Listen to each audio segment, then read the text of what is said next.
Revelation 4998. From the 11th of November 1950. Forces within the Earth. Eruption. Explanation. Research and brooding will not bring you closer to the truth, but the instructions from above will, which my love bestows upon all those who desire the truth for the sake of truth and not for the sake of earthly success.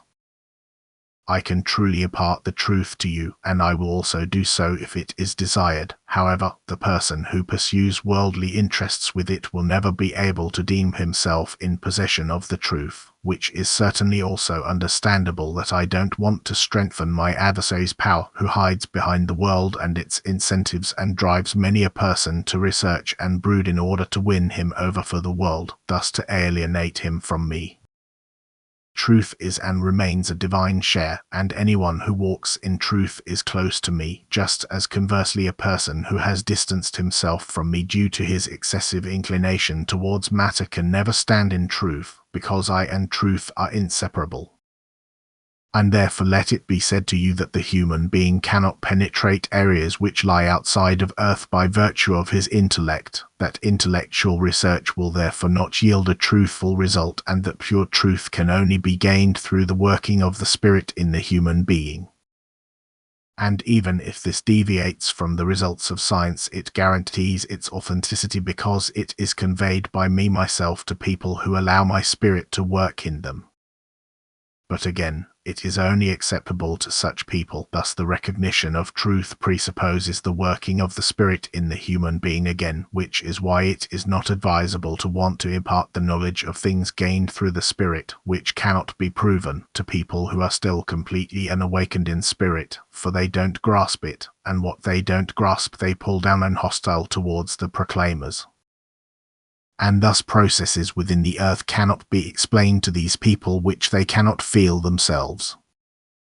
Furthermore, only a few people are able to form a true picture of processes in the universe because this requires a spiritual faculty of imagination which necessitates a complete detachment from matter.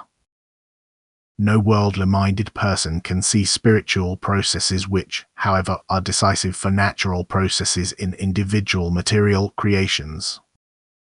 Thus rotational movements can also increase through the influence of spiritual forces within the earth and yet be regulated again by precisely such higher intelligence in order not to overturn the existing laws of nature, that is to have an earthly destructive effect. Before this is permitted by me that the earth is reshaped through this work of destruction according to my will.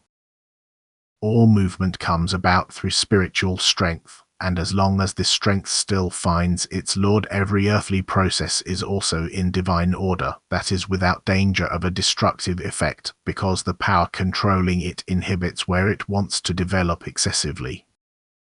But at times they are given free rein, and then eruptions of the earth's interior are the result, because those forces seek an exit to reach the surface from the earth's interior. That is why these eruptions are more frequent and more violent the closer it gets to the end, because the forces of the Earth's interior develop an unusual urge and are tremendously active. Thus the Earth's revolutions are driven from within but regulated by counterforces until excessive influence from within results in earth tremors and eruptions, so that the laws of nature remain unalterable until I myself dissolve them through my will when the end of this earth has come.